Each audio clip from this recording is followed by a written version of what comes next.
You know one thing as American as the Pledge of Allegiance? Capitalism. And it plays a starring role in the history of the pledge. Picture this. It's the 1890s. The Civil War is a memory, and there's an influx of immigrants. Patriotic groups want to reignite the idea of one united nation. The Youth's Companion, one of the biggest magazines at the time, is on board with this idea, which is good because all the kids are reading it.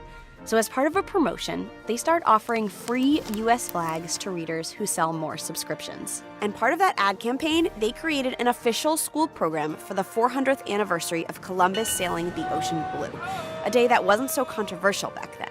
They invited every school in the country. And of course, they required the raising of a flag.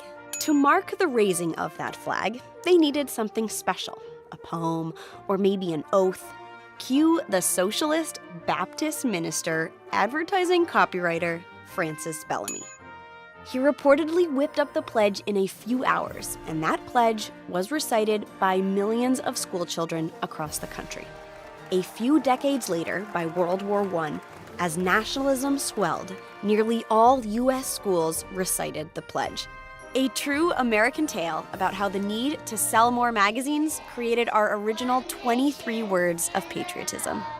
So I haven't mentioned it in a while, but do yourself a favor and go right now, well, actually, after you finish this video, and order Mark Passio's amazing repository of knowledge ARC drive.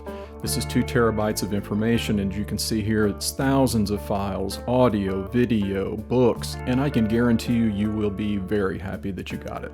Welcome to episode 24 of the Exit Your Matrix show. Now on we go with Lysander Spooner's Vices Are Not Crimes, a Vindication of Moral Liberty, and we're now on section 13. And again, just like the last episode, given the length of this, I'm going to divide it up into a few parts throughout this episode. So here we go with the first section. We can now see how simple, easy, and reasonable a matter is a government for the punishment of crimes, as compared with one for the punishment of vices. Crimes are few and easily distinguished from all other acts, and mankind are generally agreed as to what acts are crimes, whereas vices are innumerable, and no 2 persons are agreed, except in comparatively few cases, as to what are vices. Furthermore, everybody wishes to be protected in his person and property against the aggressions of other men. So I think there's a meaningful number of people who have doubts about the official narratives they're presented. They have doubts about what they see and experience in the world as compared to what they've been indoctrinated to believe.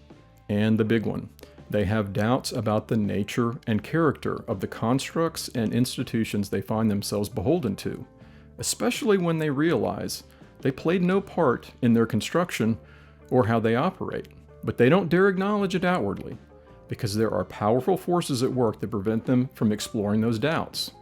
And that brings us to the 11th technique of mind control, the denial, hassle, ridicule factor. And I'm really looking forward to this because I think it gets to the heart of the why that's the case. This one is particularly interesting to me because it goes straight to the issue I believe is even more foundational, more critical than even an understanding of natural law or individual sovereignty or objective morality or any of the other topics I focus on. And as we go through them, keep in mind that these are self-policing tactics. These require no effort or expense on the controller's part because we do these things to ourselves. That's right.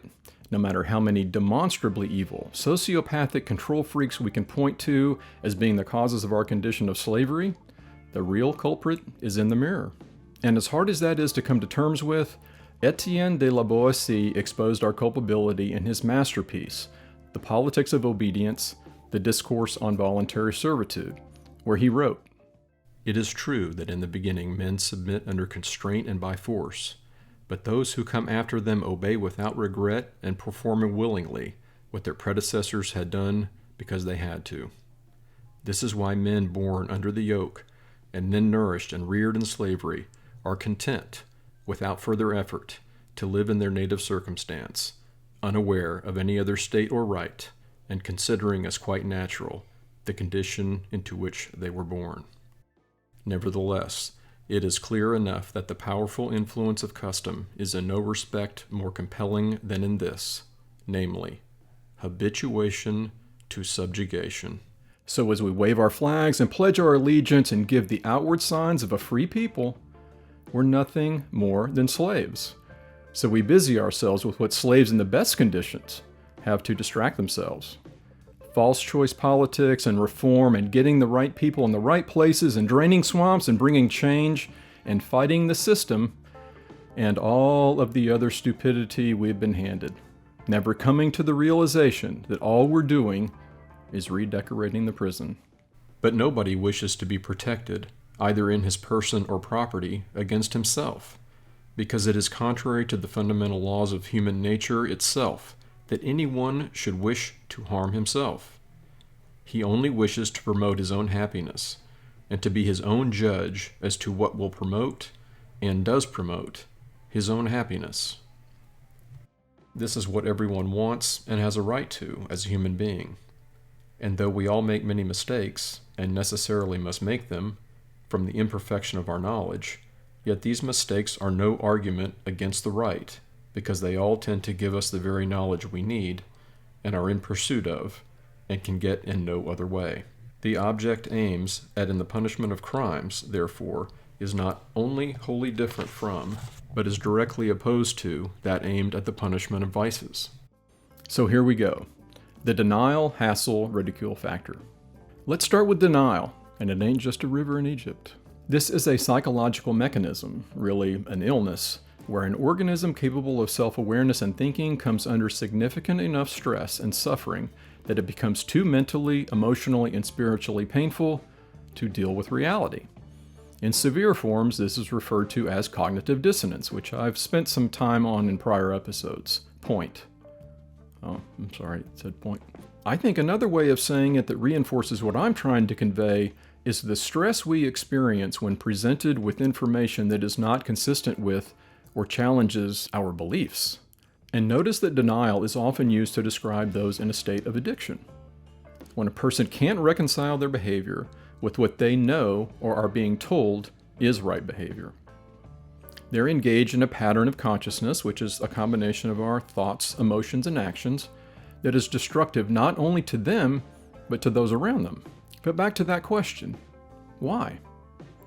The answer is fear.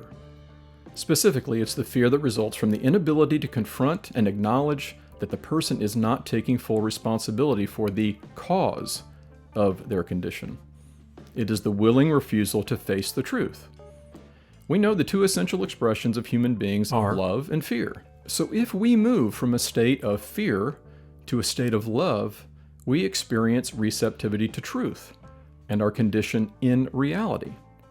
And this change is rooted in our will, our conscious change to undergo a process of diagnosis. And remember the meaning and etymology of diagnosis. And its components are dia, which is Greek for through, and gnosis, which is Greek for knowledge. So it means making an assessment of our condition through knowledge. Interesting.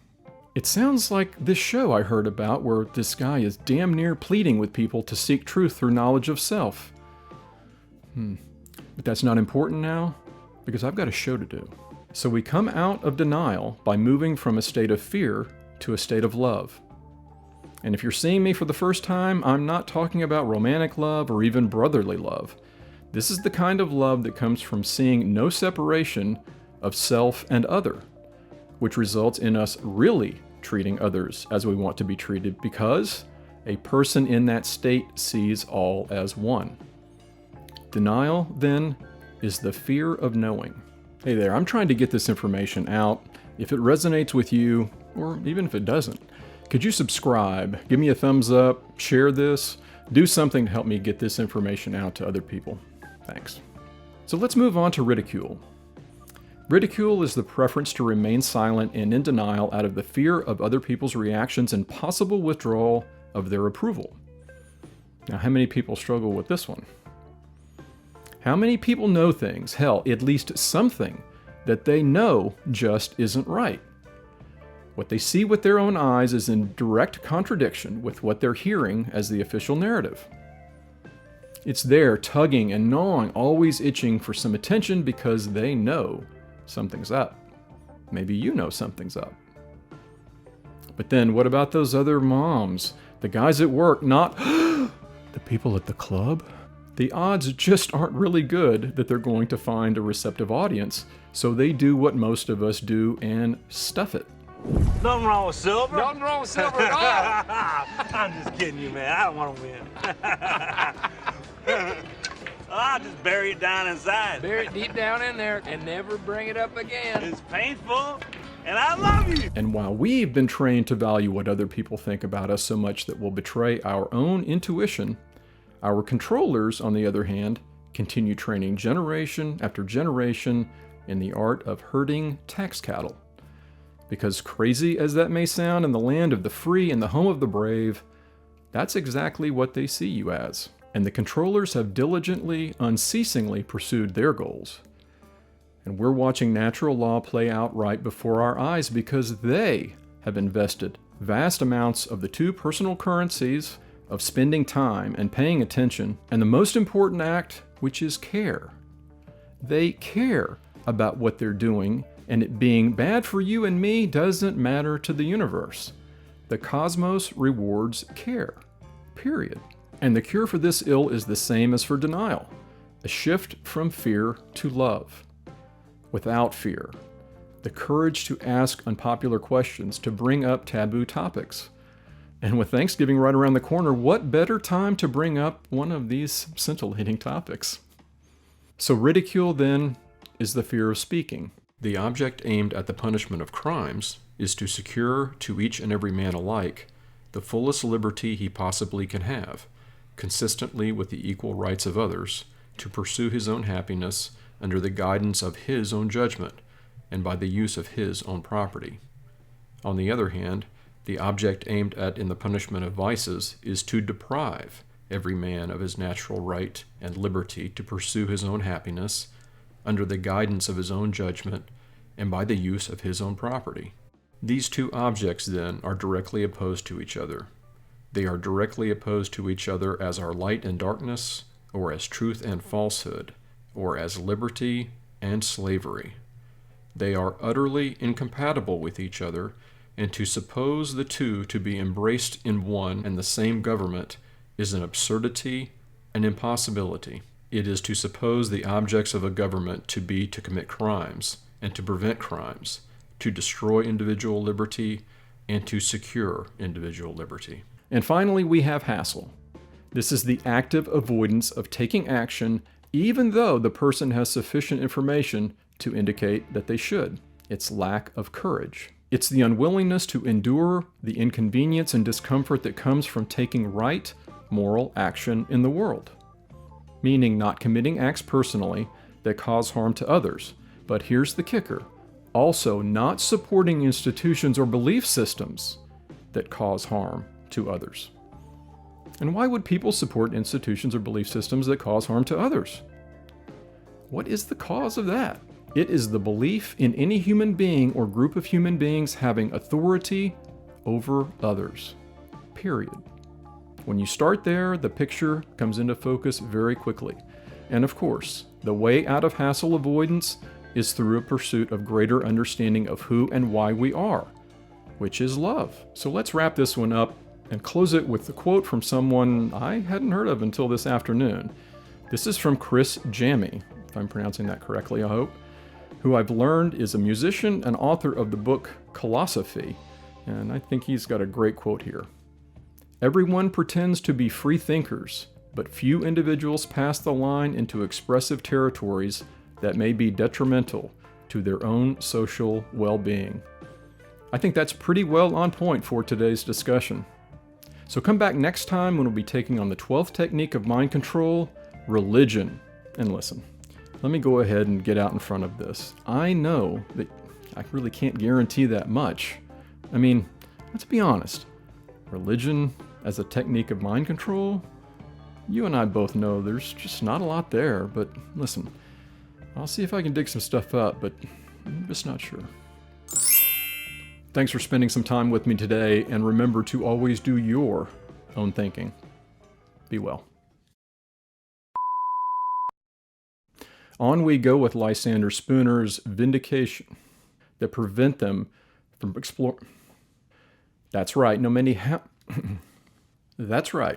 matter how many demonstrably evil the real culprit, Etienne de la Boissy exposed our cult with what they know or and in our condition. And remember the meaning and etymology. So we come out of, and if you're seeing me the odds aren't really good that you're going to find in the art and hurting. It's not art and hurting, it's art of hurting. Unceasingly, and the controllers have diligently, without fear, the courage to act unpopular. That's not what that says. What better time to bring up some of this? It's the unwillingness to undo. I think that's pretty well on point for today's discussion.